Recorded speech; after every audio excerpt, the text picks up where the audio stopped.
Welcome to Story of Jesus. Catholic Sunday Mass live today.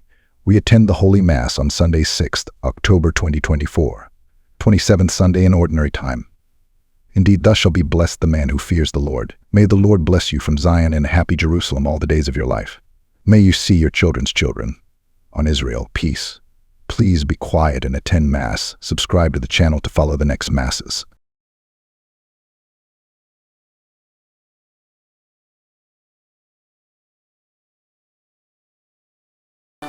Sa ngalan ng Ama at ng Anak at ng Espiritu Santo. Amen. Sumainyo ang Panginoon. At sumaiyo rin. Mga kapatid, aminin natin ang ating mga kasalanan upang tayo maging marapat, gumanap sa banal na pagdiriwang. Buhay na walang hanggan. Puri sa Diyos, papuri sa Diyos, sa kaitaasan, papuri sa Diyos, sa kaitaasan, papuri sa Diyos. Manalangin tayo. Ama naming makapangyarihan, ang iyong dakilang pagkamaawain ay nangingibabaw sa aming ginagawang kabutihan at idadalaing na ang mga kahilingan. Ang kagandahang loob mo sa amin ay gawin mong mag-umapaw upang ang kasalanang pinangangambang ihingi ng kapatawaran ng buti naming takot na ikaw ay lapitan ay iyong patawarin ng lubusan at ang ipinang-alangan naming hilingin ng pagdarasal ay iyong pagbigyan. Aming makamtan sa pamagitan ng Jesucristo, kasama ng Espiritu Santo, magpasawalang hanggan. Amen.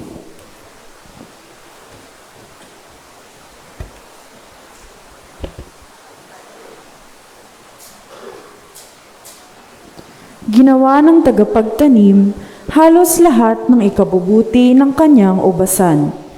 Subalit namunga pa rin ito ng ubas na ligaw. Pagbasa mula sa aklat ni Propeta Isaías. Ako ay aawit sa sinta kong mahal, tungkol sa nangyari sa kanyang ubasan.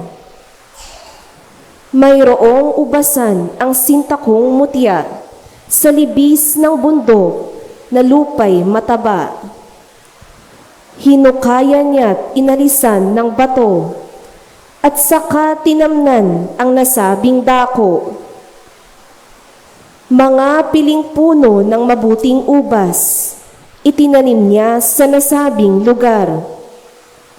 Sa gitna'y nagtayo ng isang bantayan at nagpahukay pa ng sadyang pisaan.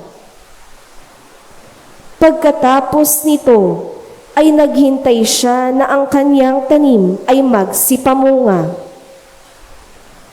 Ngunit ano ito? Pagdating ng araw, ang kanyang napitas na ubas ay ubas na ligaw. Kaya't kayo ngayon, taga Jerusalem, at gayon din kayo, mga taga-Huda, kayo ang humatol sa aming dalawa, ako at ang aking ubasan. Ano pa ang aking nakaligtaang gawin sa aking ubasan?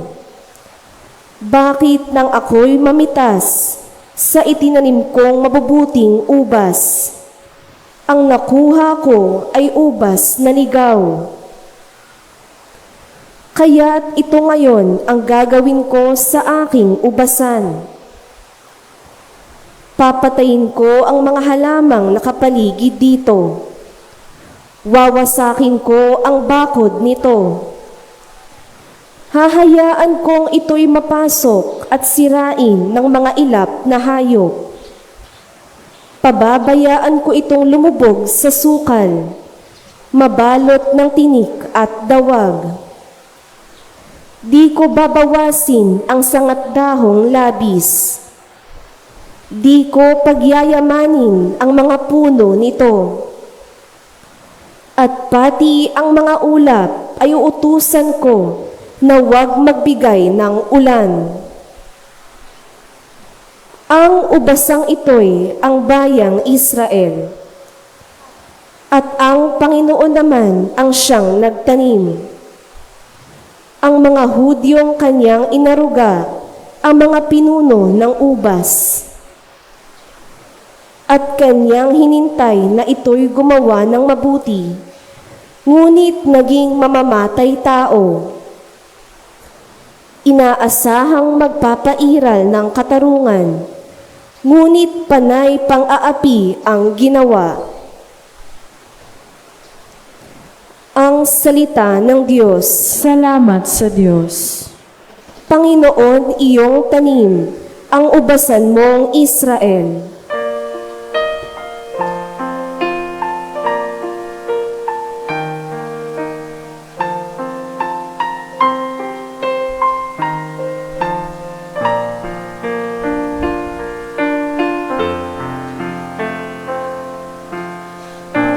Panginoon, iyong tanim, ang ubasan mong Israel.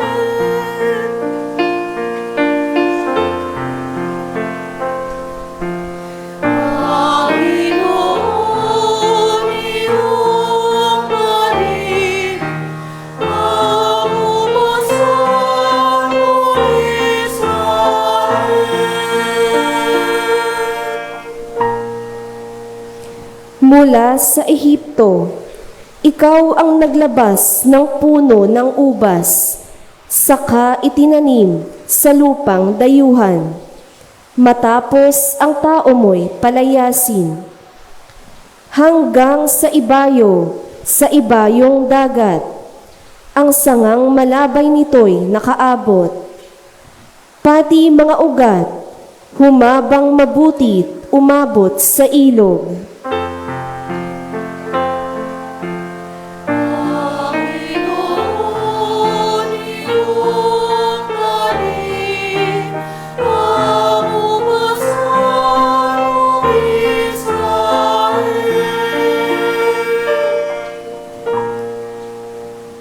Bakit mo sinira?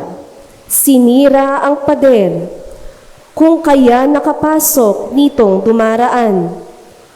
Pinipitas tuloy yaong bunga nitong tanim na naturan. Mga baboy damong nagmula sa gubat, niluluray itong walang pakundangan. Kinakain ito ng lahat ng hayop, pawang nasa parang. Panginoon, iyong tanim, ang ubasan mong Israel.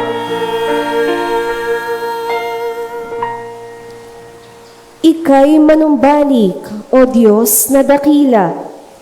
Pagmasdan mo kami mula sa itaas. At ang punong ito'y muling pagyamanin at iyong iligtas. Lumapit ka sana, ang puno ng ubas na itinanim mo ay iyong iligtas. Yaong punong iyon na pinalago mo at iyong pinalakas. Panginoon, iyong tanim, ang ubasan mong Israel.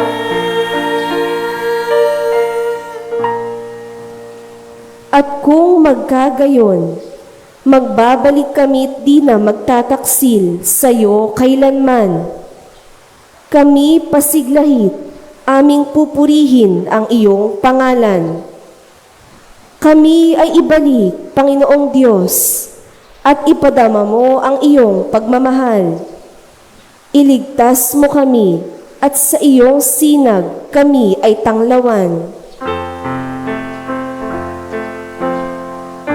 Panginoon,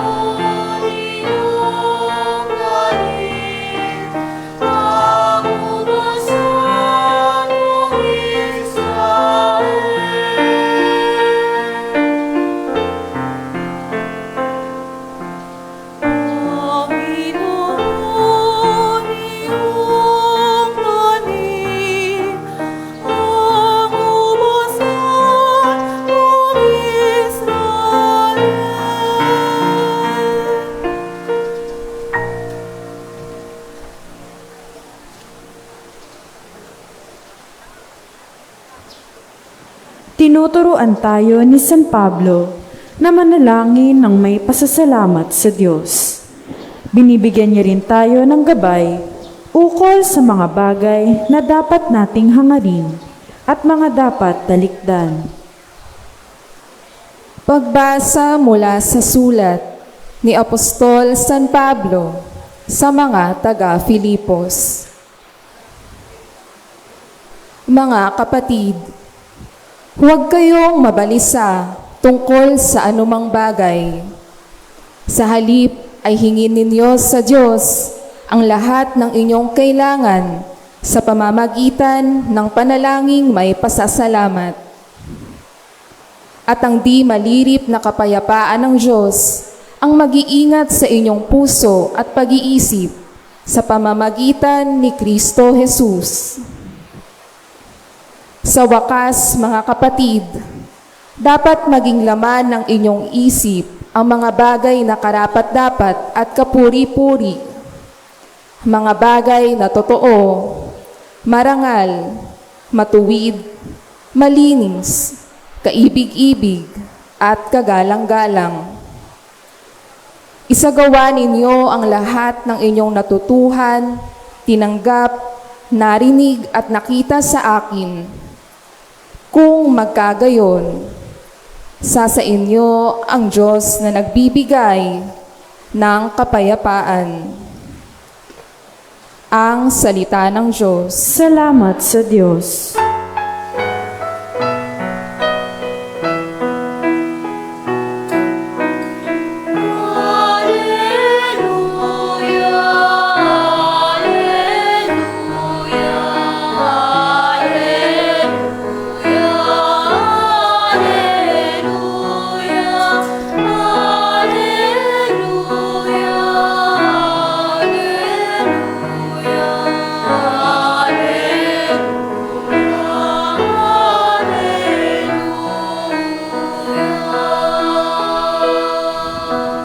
Hinirang tayo ni Kristo upang mamungang totoo bilang mabubuting tao.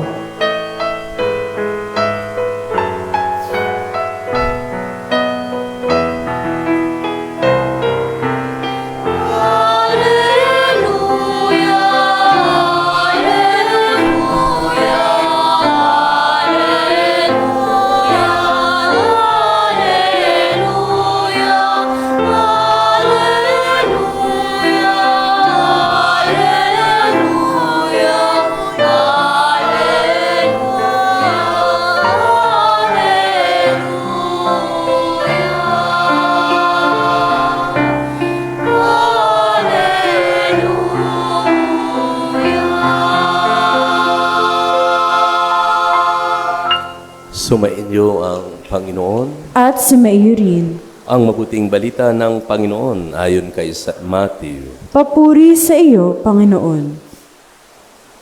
Noong panong iyon, sinabi ni Jesus sa mga punong saserdote at matatanda ng bayan, "Pakinggan ninyo ang isang pangtalinghaga.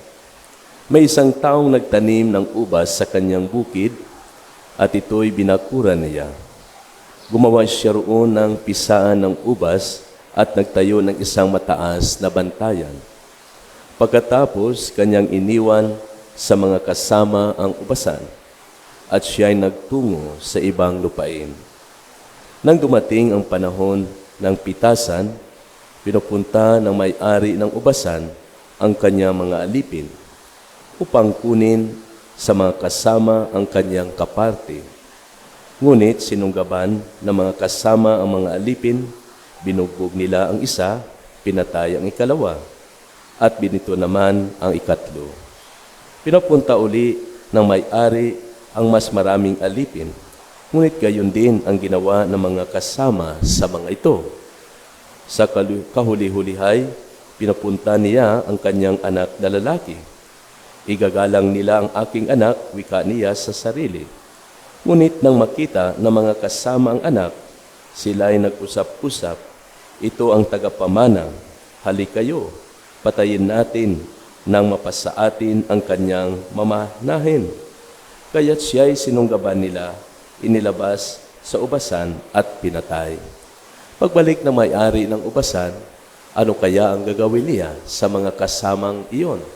Sumagot sila, lilipulin niya ang mga buhong na iyon at paalagaan ang ubasan sa ibang kasama at magbibigay sa kanya ng kaparte sa panahon ng pamimitas. Tinanong sila ni Jesus, hindi pa ba ninyo nababasa ang talinghagang ito sa kasulatan? Ang batong itinakwil ng mga tagapagtayo ng bahay ay siyang naging batong panulukan. Ginawa ito ng Panginoon at ito'y kahanga-hanga. Kaya sinasabi ko sa inyo, hindi na kayo ang pagharian ng Diyos, kundi ang bansang maglilingkod sa Kanya ng tapat. Ang mabuting balita ng Panginoon. Pinupuri ka namin, Panginoong Hesukristo.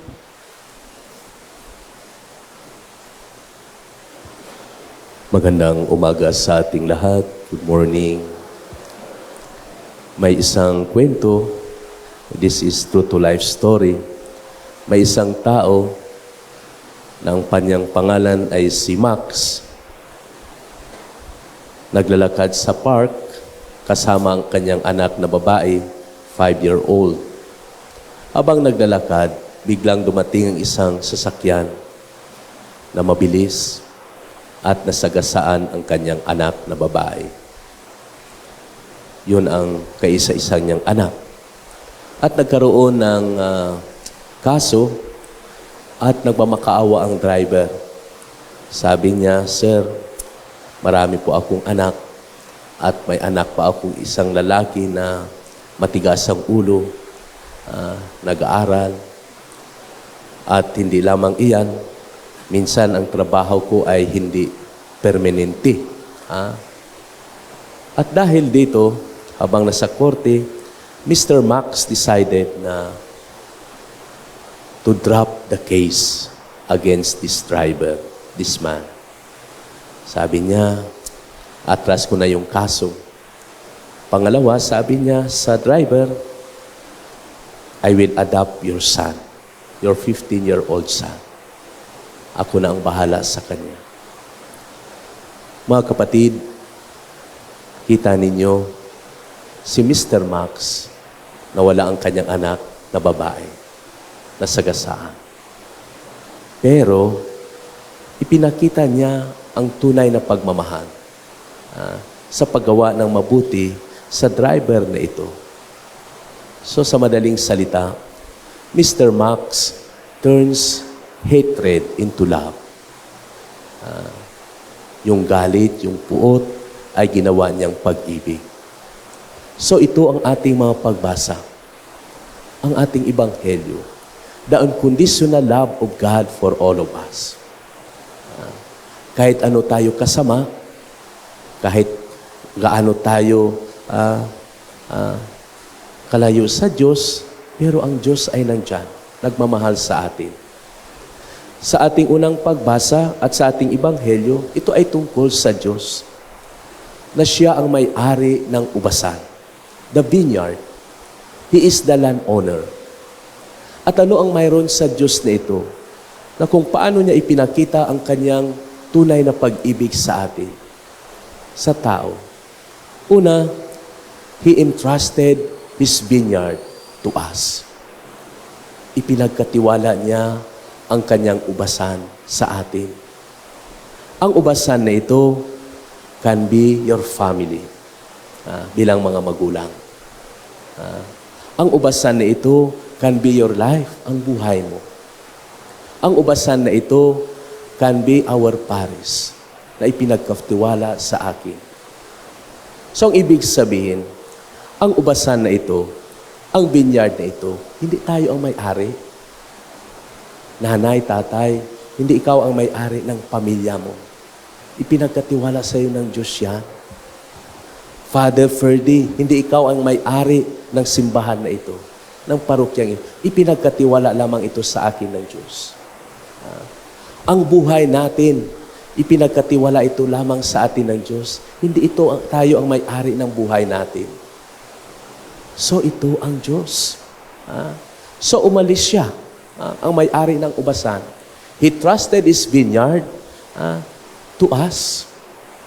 Pangalawa, ano ang mayroon sa Diyos? Tanda ng kanyang tunay na pag-ibig. Kumpleto ang ubasan. Kumpleto ang ubasan.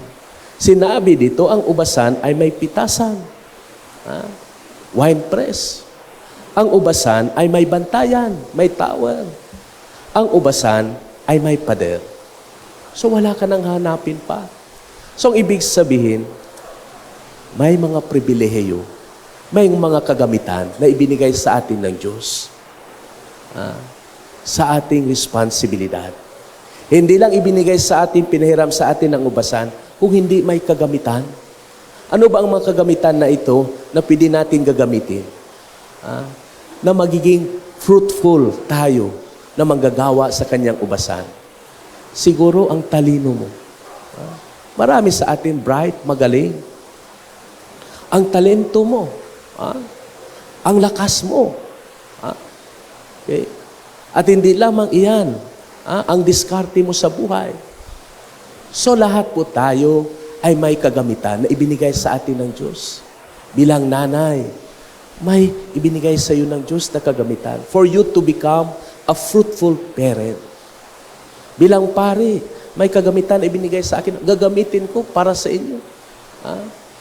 Bilang isang tao, may kagamitan na ibinigay sa atin ng Diyos to be fruitful in our lives.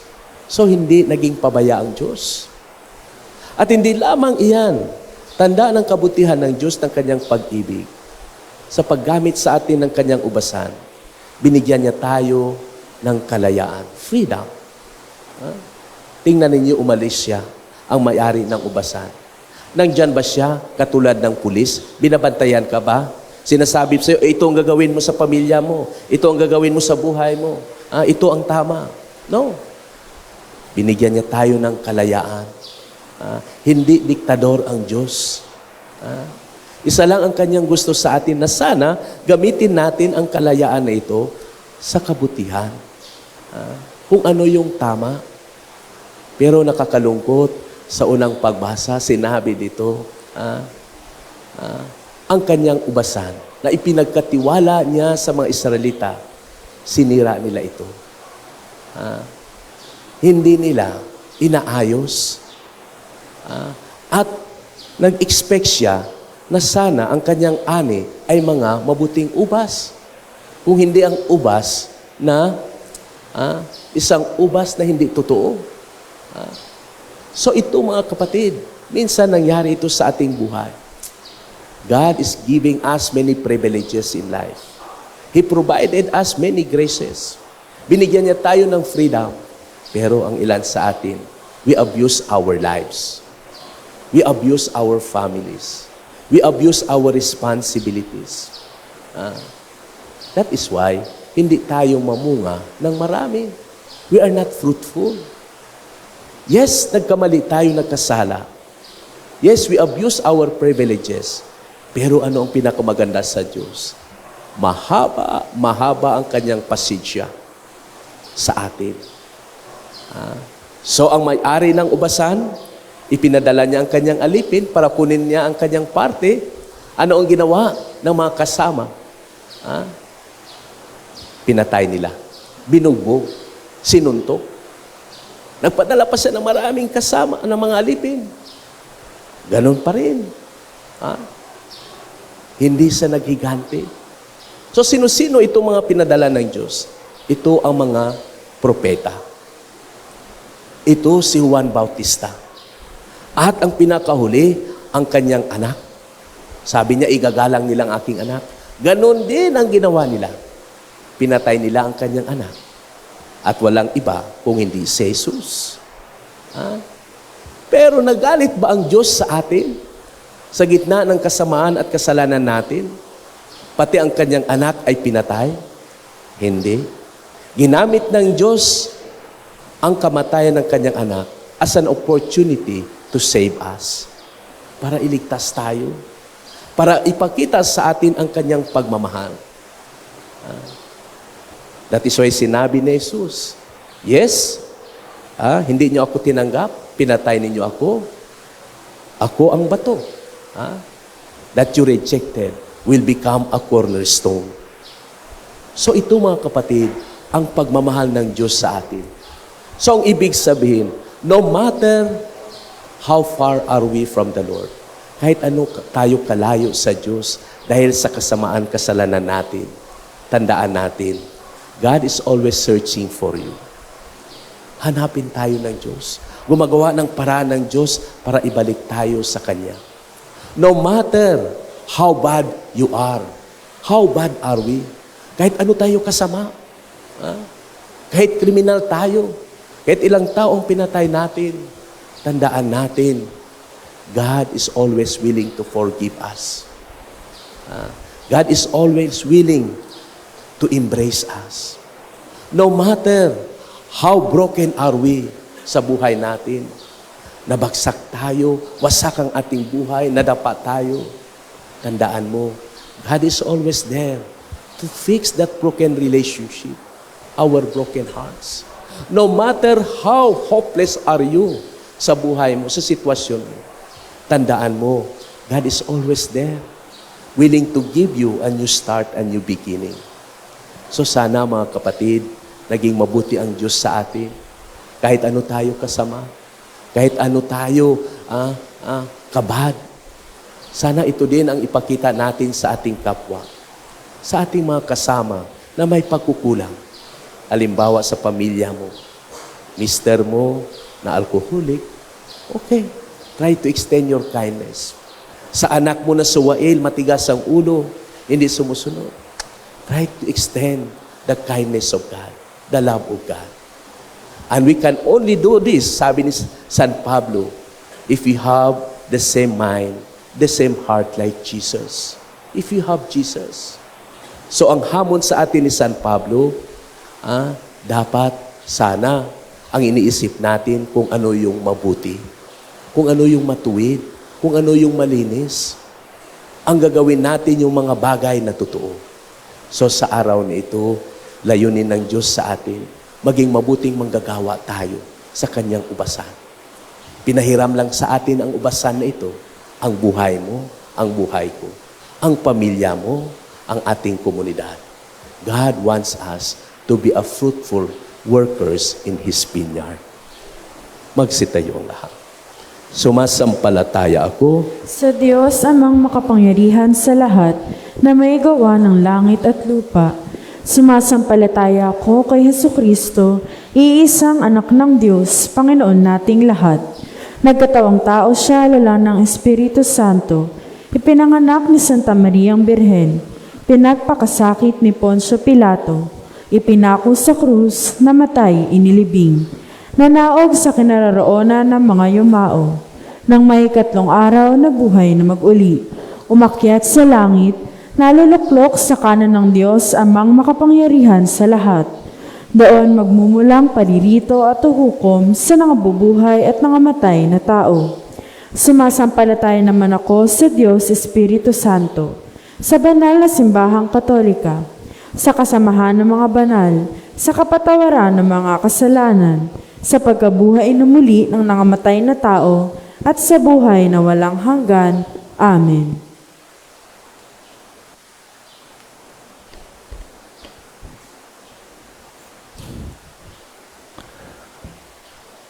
Pinagkalooban tayo ng Diyos Ama ng mga biyaya upang pagyamanin at ibahagi sa kapwa, lalo na sa mga katutubo at mga naghihikaos sa buhay. Parangalan natin siya sa pamagitan ng tapat na paglilingkod at panalangin ating itugon. Ama, dinggin mo kami. Ama, dinggin mo kami. Maunawaan nawa ng bawat namumuno sa simbahan na sila ang pangunahing halimbawa sa iyong ubasan, kaya't kailangang manatiling tapat sila sa iyo at sa bayan, nang sa gayoy makapaglingkod sila ng may kabutihan at katarungan. Manalangin tayo. Ama, dinggin mo kami. Maging masigasig nawa ang bawat pinuno ng iba't ibang bansa sa paglulunsad ng mga programang pangkapayapaan at nagtataguyod ng karapatan ng mga katutubo at mga dukha. Manalangin tayo. Ama, dinggin mo kami. Mahabag nawa ang mga nangaabuso, pumapatay sa mga katutubo, at nagpapahirap sa mga mahihirap. Maihatid nawa sila sa landas ng pagsisisi at pagbabalik loob. Manalangin tayo. Ama, dinggin mo kami. Maging mga responsableng tagapangalaga nawa kami ng iyong sanglilikha. Amin nawang mapagtanto ang aming mga kasalanan laban sa kalikasan at pagsisihan at tuluyang talikdan ang mga ito. Manalangin tayo. Ama, dinggin mo kami. Diyos Ama, patatagin mo kami sa Espiritu Santo upang madaig namin ang aming mga kahinaan at may alay sa iyo ang aming katapatan at paglilingkod sa ngalan ni Kristong aming Panginoon. Amen. Panalangin para sa balikhandog. Ama naming mapagmahal at mapagkalinga, salamat sa iyong walang hanggang pag-ibig. Hindi namin mapapantayan ang iyong kabutihang loob, subalit buong pagpapakumbaba, iniaalay namin sa iyo ang bahagi ng iyong mga biyaya. Tanggapin mo po ang aming handog upang maging kasangkapan kami sa pagtulong sa aming kapwa at sa pagpapalaganap ng iyong kaharian dito sa lupa. Kasama ni Maria na aming ina at ni Jesus na aming Panginoon. Amen. Ang mga sponsors po natin ay ang Couples for Christ o Handmaids of the Lord at Cluster 5. Manalangin kayo mga kapatid upang ating paghain ay kalugdan ng Diyos amang makapangyarihan. Tanggapin nawa ng Panginoon itong paghahain sa iyong mga kamay, sa kapurihan niya at karangalan sa ating kapakinabangan at sa buong sambayanan niyang banal. Ama naming lumikha, tanggapin mo ang paghain ng mga alay na iyong inahabilin at sa pagdiriwang ng dapat naming ganapin. Ang kabanalan ng iyong pagliligtas naway sumasa amin sa pamagitan ni Jesucristo kasama ng Espiritu Santo, magpasawalang hanggan. Amen. Sumayin niyo ang Panginoon. At sumaiyo rin. Itaas sa Diyos sa inyong puso at diwa. Itinaas na namin sa Panginoon. Pasalamatan natin ang Panginoong ating Diyos. Marapat na siya ay pasalamatan. Ama naming makapangyarihan, tunay nga marapat na ikaw ay aming pasalamatan. Ang iyong mga supling na nagtaksil ay nagbabalik ngayon sa iyong pagiliw. Bunga ng malasakit ng anak mong masunurin at ang Espiritong bigay upang lahat ay kupkupin. Kaming mga tinubos ng anak mong mahal ay niloob mong magtipon at magkapisan upang magsalo sa masaganang hapag ng buhay. Kaysa ng anak mo at ang Espiritu Santo, ang iyong sambahay nagpupuris sa iyo. Nakakapisan ngayon ang bumubuo sa katawan ni Kristo. Nakakatipon ngayon ang pinahanan ng iyong Espiritu. Kaya kaisa ng mga anghel na nagsisiawit ng papuris sa iyo na walang humpay sa kalangitan, kami nagbubunyi sa iyong kadakilaan.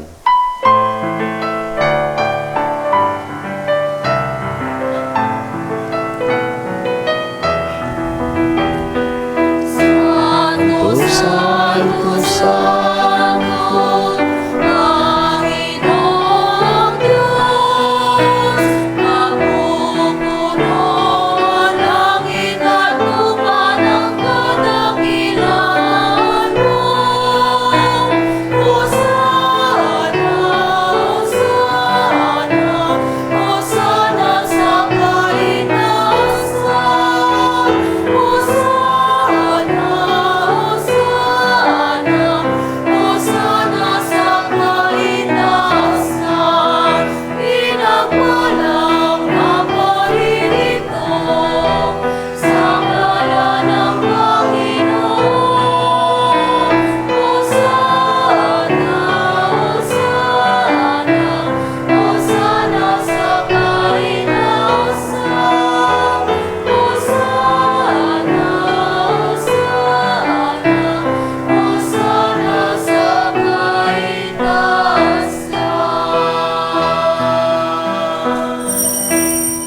Ama naming banal, ikaw ang buka ng tanang kabanalan, kaya't sa pamagitan ng iyong Espiritu, gawin mong banal ang mga kaloob na ito upang para sa amin maging katawan at dugo ng aming Panginoong Hesukristo. Bago niya pinagtiis ang kusang loob na maging handog, hinawakan niya ang tinapay, pinasalamatan kaniya. Pinaghati-hati niya iyon, inabot sa kanya ang malagad at sinabi, "Tanggapin ninyong lahat ito at kanin. Ito ang aking katawan na ihandog para sa inyo."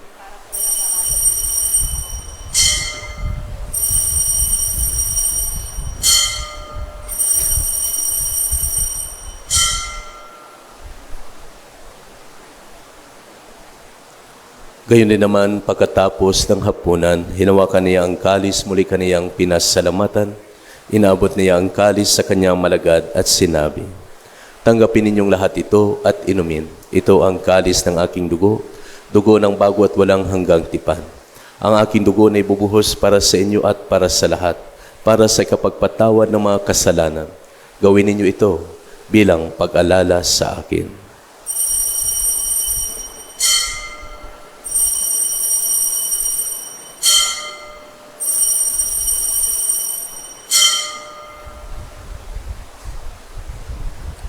Ipagbunyi natin ang misteryo ng pananampalataya.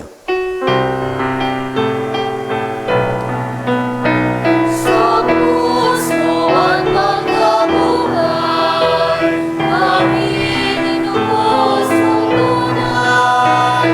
O Jesus, aming mahal, iligtas mo kaming naman. O Jesus, aming mahal, ngayon at magpakailanman.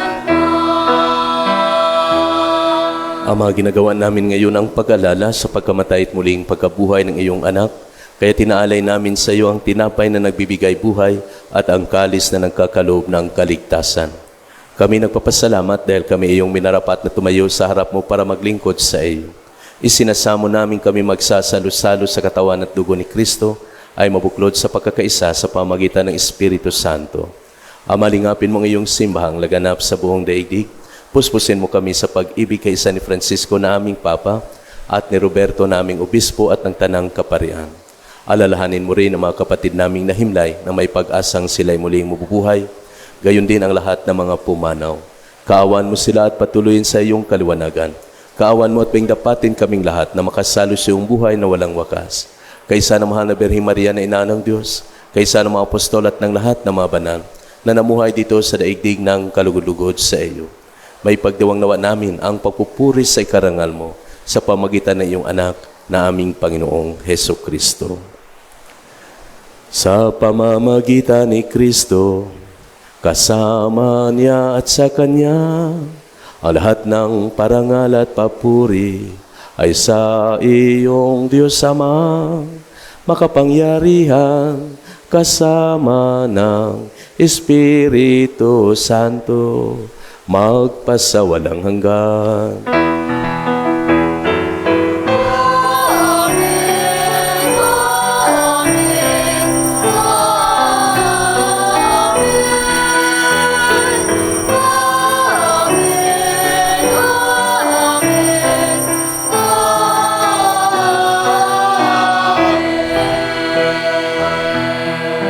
Manalangin tayo sa ating Ama, ating gamitin ang itinuro na Heso Kristo.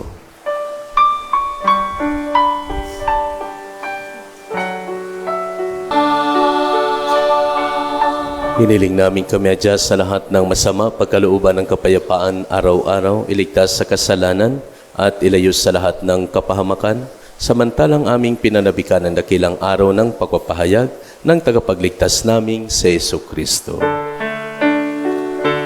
Sabagat sa iyong kaharian, kapangyarihan at kapurihan, ngayon at magpakailanman. Ngayon at magpakailanman. Panginoong Jesucristo, sinabi mo sa mga apostol, kapayapaan ang iniwan ko sa inyo, ang aking kapayapaan ay binigay ko sa inyo. Tunghayan mong aming pananampalataya at huwag aming pagkakasala. Pagkalooban mo kami ng kapayapaan at pagkakaisa ayon sa iyong kalooban kasama ng Espiritu Santo, magpasawalang hanggan. Amen. Ang kapayapaan ng Panginoon ay laging sumainyo. At sumaiyo rin. Magbigayan tayo ng kapayapaan sa isa't isa. Peace, peace, peace. Cordero ng Diyos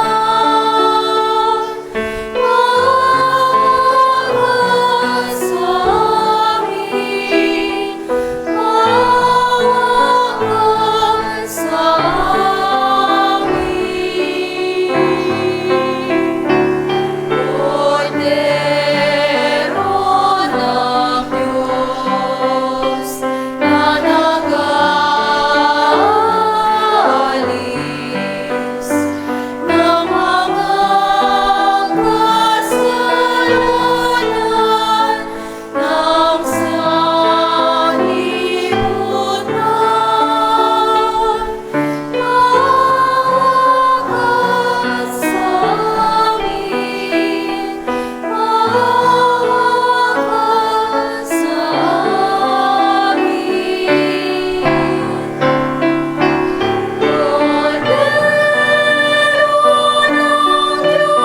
mga kasalanan ng sanlibutan. Maawa sa amin, maawa sa amin. Cordero ng Diyos na nag-aalis ng mga kasalanan ng sanlibutan. Maawa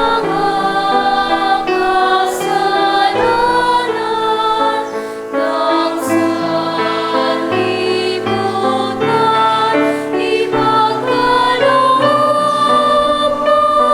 sa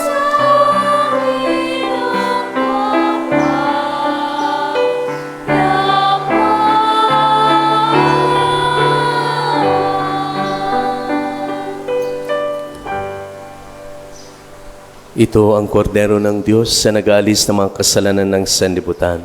Mapapalad ang tinatawag sa kanyang piging. Panginoon, hindi ako karapat-dapat na magpatuloy sa iyo, ngunit sa isang salita mo lamang ay gagaling na ako. Panalangin para sa pamilyang nasa tahanan, Act of Spiritual Communion. Mahal kong Jesus, nananampalataya akong ikaw ay nasa kabanal-banalang sakramento. Minamahal kita sa lahat at nagnanais akong tanggapin ka sa aking kaluluwa. Bagamat hindi kita matatanggap bilang isang sakramento sa ngayon, naway bumisita at manatili ka sa aking puso. Niyayakap ko ang iyong presensya at nakikipagkaisa ang buong pagkatao ko sa iyo. Huwag mo sanang hayaang mawaglit ako sa iyong piling. Amen. Paalala po sa pagtanggap ninyo ng komunyon sa kamay. Mangyaring isubo agad sa harap ng altar at hindi po pahihintulutan na dalhin sa upuan. Yan po ay hindi na ordinaryong tinapay, kundi katawan ng Panginoong Hesus na nangyayari sa ginaganap na consecration sa misa.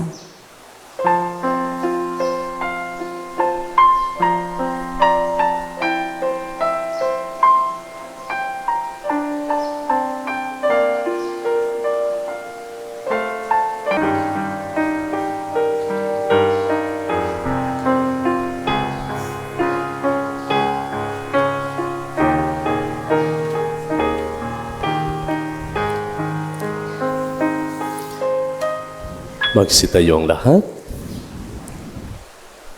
Manalangin tayo. Ama naming mapagmahal, ipagkaloob sa pagsasalo namin sa pagkait inuming banal, kami ay maging katawan ni Kristo na aming pinakinabangan sa pamagitan niya kasama ng Espiritu Santo, magpasawalang hanggan. Amen. Lumuhod po ang lahat para sa prayer for the construction of St. Agnes Parish Formation Center. Mapagpalang Diyos, pinupuri at pinasasalamatan ka namin sa walang hanggang pag-ibig mo sa amin. Pinahagian mo kami ng biyaya ng pagkapari at nang tungkuling maipalaganap ang mabuting balita ng kaligtasan. Buong pagpapakumbaba, hinihiling namin, Panginoon, na loobin mong maitatag namin ang St. Agnes Parish Formation Center, kung saan buong puso naming maibabahagi ang iyong mga turo at aral. Sa pamamagitan ng iyong gabay, maging daluyan nawa ito ng makatuwirang paghubog sa aming sambayanan upang mamuhay kami ng naayon sa iyong banal na kalooban. Hinihiling namin ito sa ngalan ni Jesus na aming Panginoon at ni Maria na aming Ina. Amen. Maupo po munang lahat. Kung may mag-aalay po ng construction material sample, pumila at pakidala ang mga sample sa harapan ng altar para kayo po ay ipagdasal at basbasan ni Father.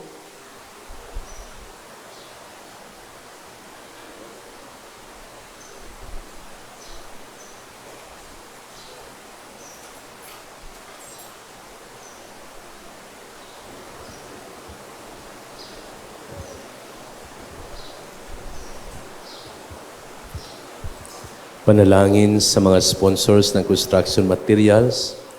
Mapagpalang Ama, nagpapasalamat po kami sa aming mga kapatid na may kabutihang loob na nag-alay ng mga construction materials na kailangan para sa ginagawang St. Agnes Parish Formation Center.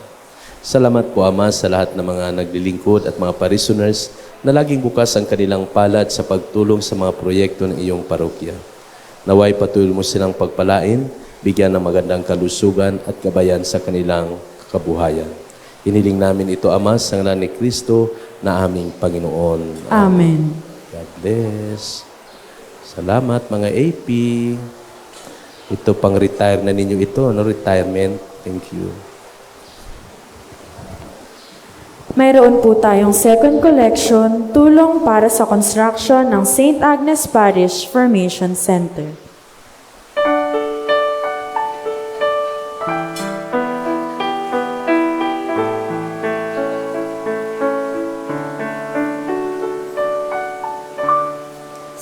Salamat sa iyo, aking Panginoong Jesus. Ako'y inibig mo, pati ng aking lubos. Ang tanging alay ko sa'yo, aking Ama, ay buong buhay ko, puso at kaluluwa.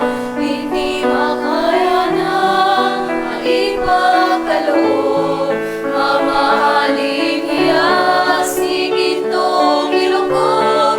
Ang tanging dalangin, O Diyos, ay tanggapin. Ang tanging alay ko na ay gamitin.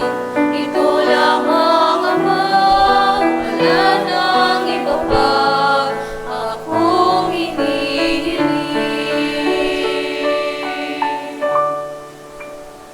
Maraming salamat po. Announcement. Available na po ang mga All Souls envelopes sa Parish Office, kung saan isusulat ang mga pangalan ng inyong mga namayapang mahal sa buhay. Maaari po ninyo itong ihulog sa Dropbox kasama ng inyong donation sa nakalabel na Envelope for the Souls, na nakalagay malapit kay St. Agnes image. Sana po ay maihulog ninyo ito para maisama sa 9-day novena ng mga kaluluwa na magsisimula sa October 23 to 31. Ngayon po ay narito ang ating Parish Finance Council Head na si Ate Judith Reyes para sa monthly Balikhandog Report.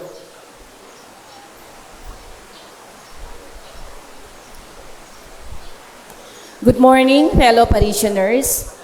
Our Balikhandog collection report for this month of September 2023.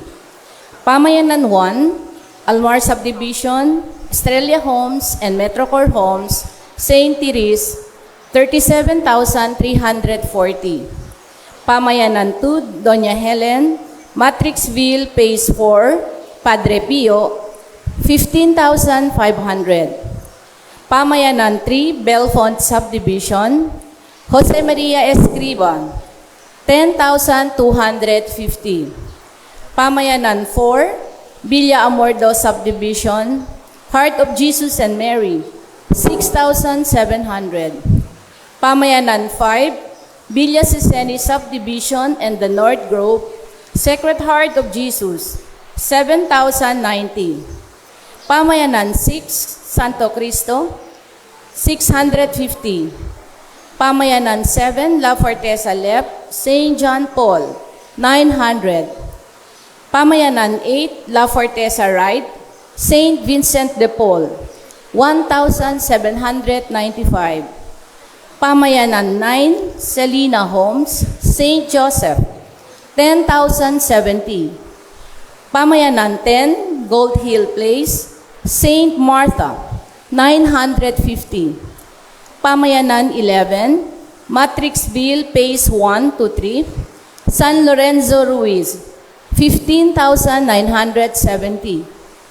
Pamayanan 12, Ariana, Our Lady of Holy Rosary, 1,200. Pamayanan 13, St. Agnes, 7,490.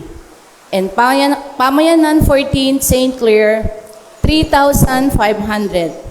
For a total collection for this month of September, 119,405 pesos.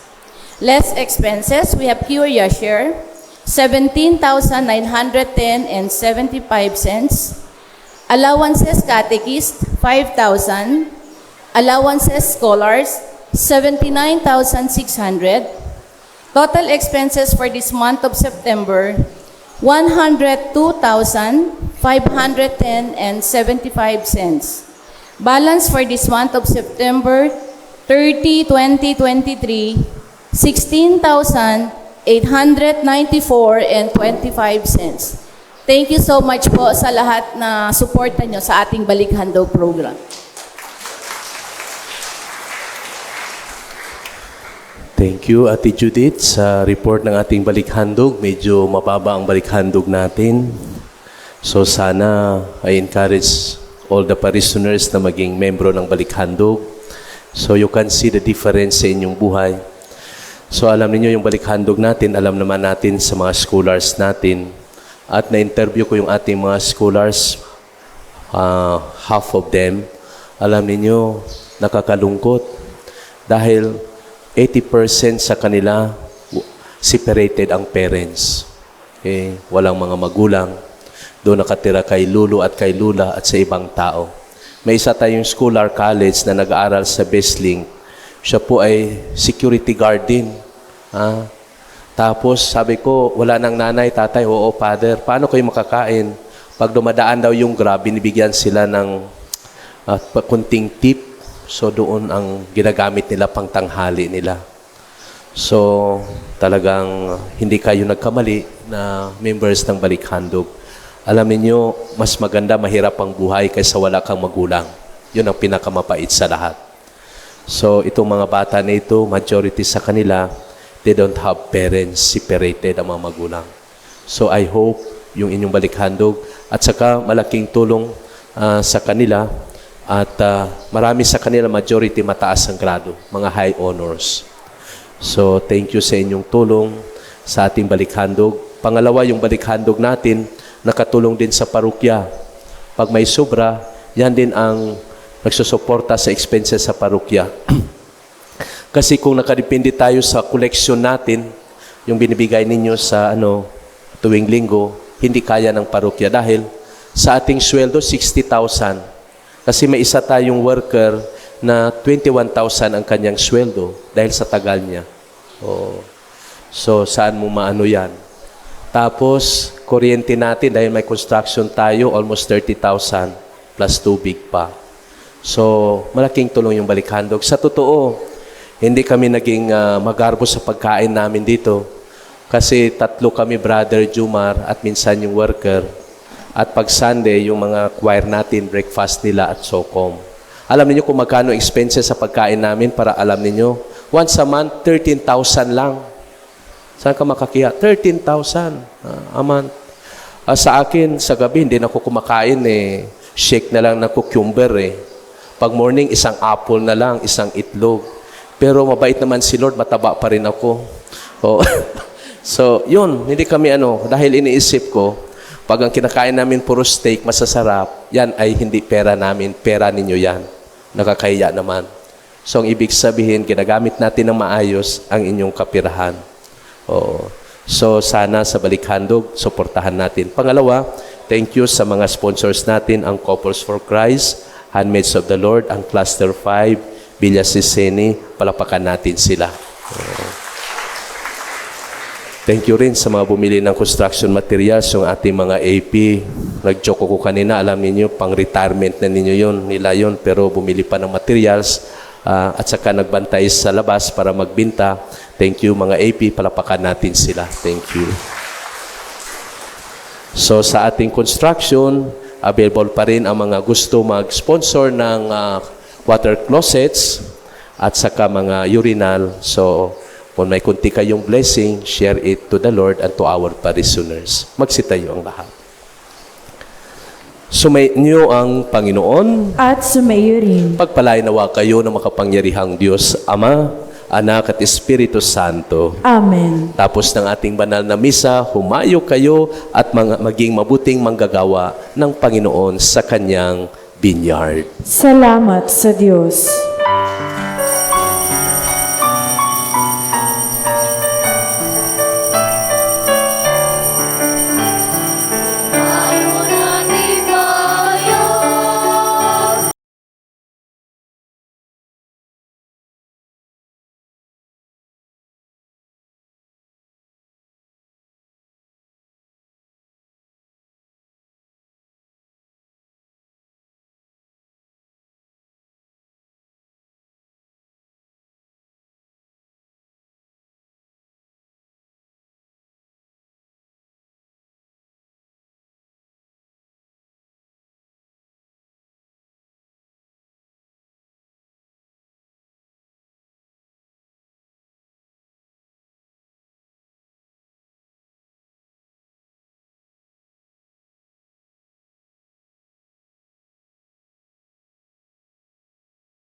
Thanks for joining the Holy Mass today. Please like, subscribe for more. See you later.